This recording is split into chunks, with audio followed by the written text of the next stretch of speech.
Jesus Christus. Vatican and World News.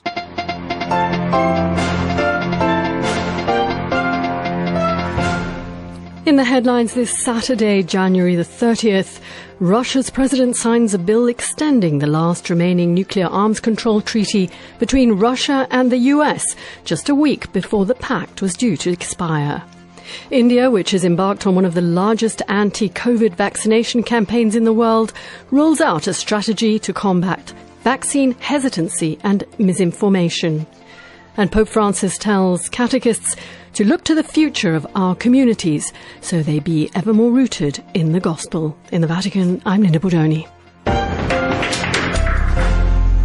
Russian President Vladimir Putin has signed legislation extending the last remaining nuclear arms control treaty between Russia and the United States. His signature came just a week before the agreement was due to expire. It also comes a week after the UN Treaty on the Prohibition of Nuclear Weapons came into effect.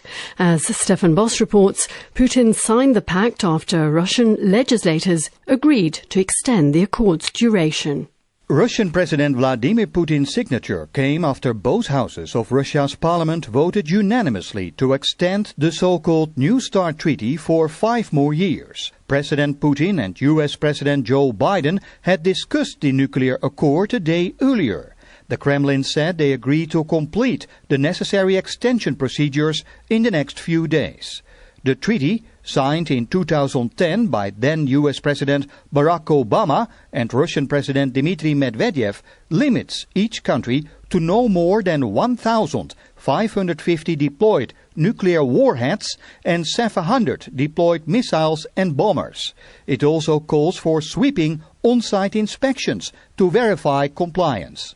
The last-minute agreement on extending the treaty came after President Biden indicated that he favored preserving New START during his election campaign. His predecessor, Donald Trump, argued that the treaty put the US at a disadvantage. Trump even insisted on adding China as a party to the pact, but Beijing rejected the idea. The Trump administration then proposed extending New START for 1 year and expanding it to include limits on battlefield nuclear weapons and other changes. But the talk stalled. New START was to expire on February 5th, raising global concerns about a possible new arms race between the two nuclear superpowers, Russia and the United States. The extension of New START was welcome news for the NATO military alliance.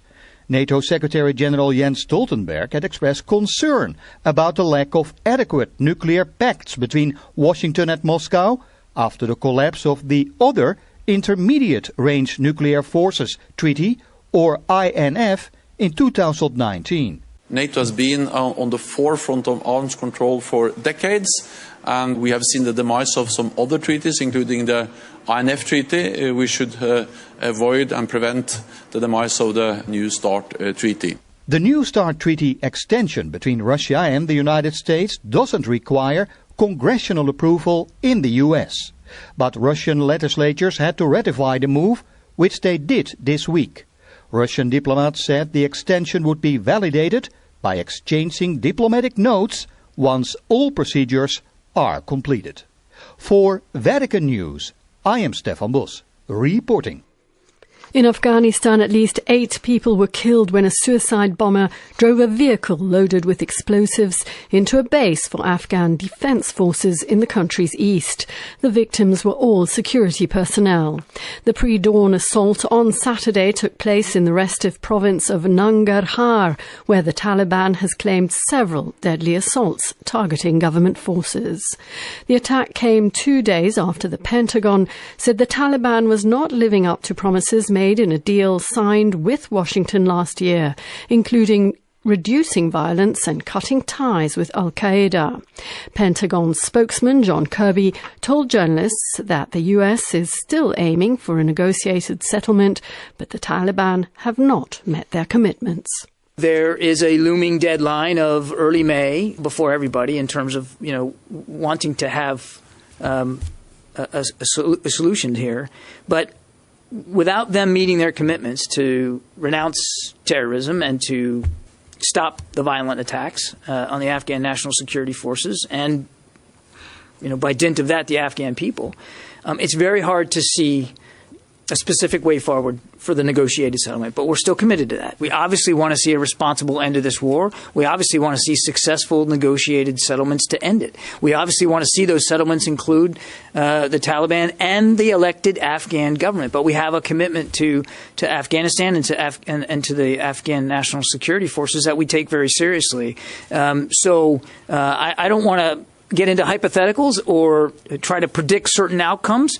I can tell you that that's still the goal. We know that May deadline is out there, but we're going to be making our decisions in a sober, rational manner that is driven by what's in our best interest and the interest of our partner in Afghanistan, as well as our NATO partners and allies too.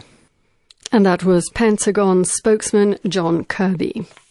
Italy has halted the sale of thousands of missiles to Saudi Arabia and to the United Arab Emirates, due, Italy says, to their involvement in the Yemen conflict, making permanent an 18-month temporary suspension.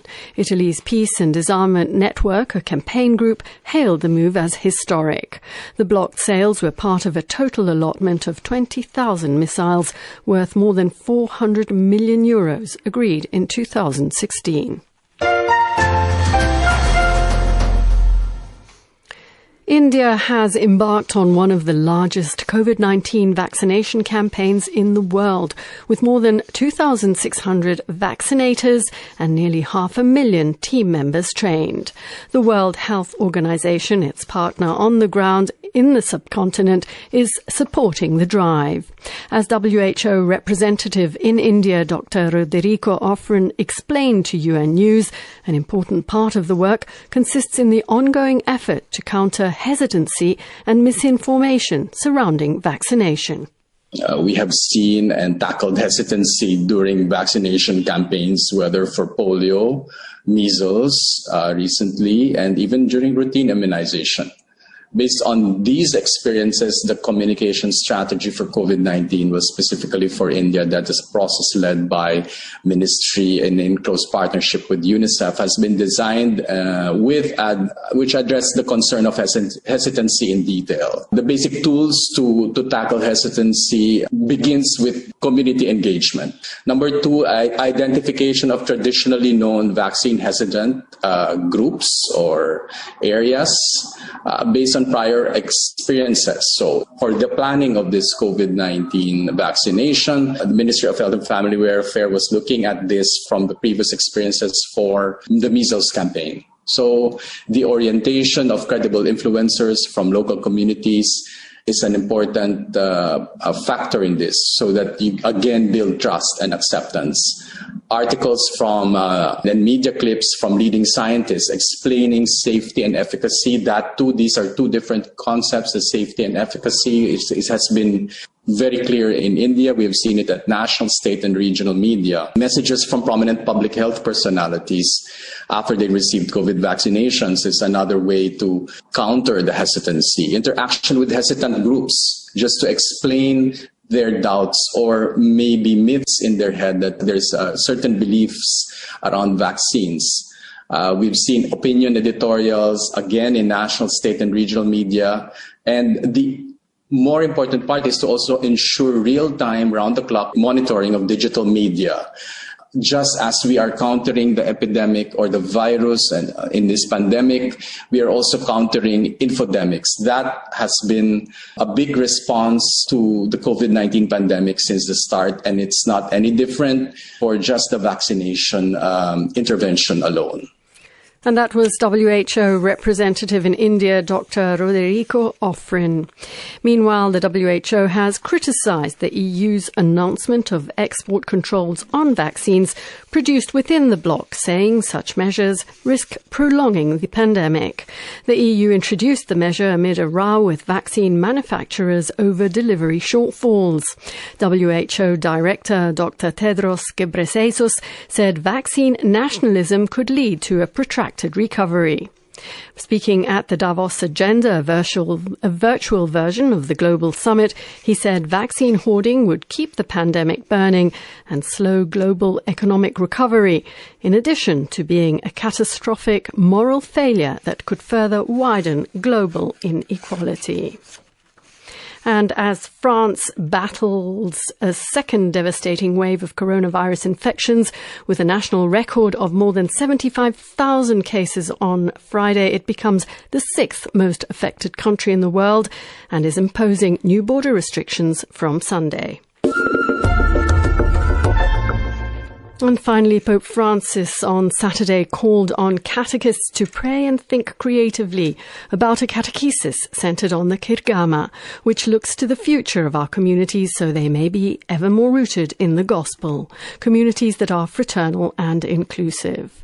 The Pope was speaking to members of the National Catechetical Office of the Italian Bishops' Conference, which this year celebrates the 60th anniversary of its foundation.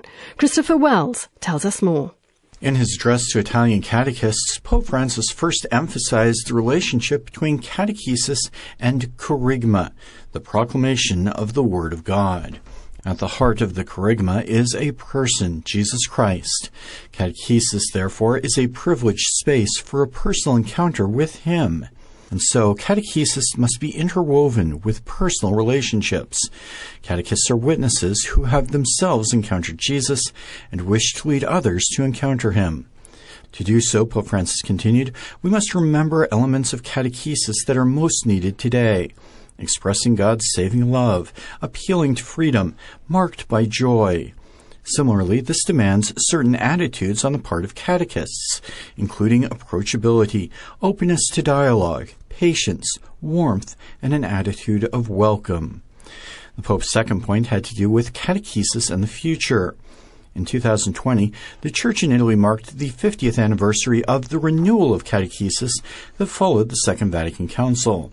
The catechesis inspired by the Council, said Pope Francis, is continually listening to the heart of man, always with an attentive ear, always seeking to renew itself. As in the immediate post-conciliar period, so also today the Church is called to read the signs of the times, to offer a renewed catechesis that inspires every sphere of pastoral care.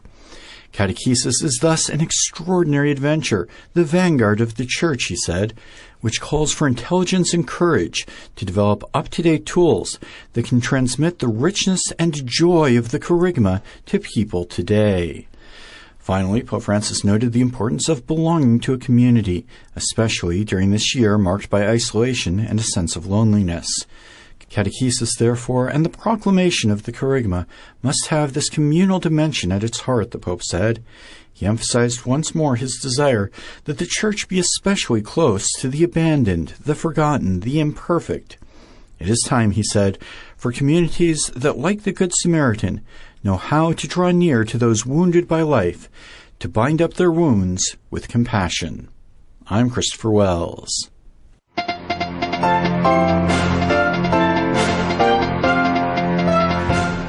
And that brings us to the end of this edition of Vatican and World News. Join us again tomorrow at this same time for more.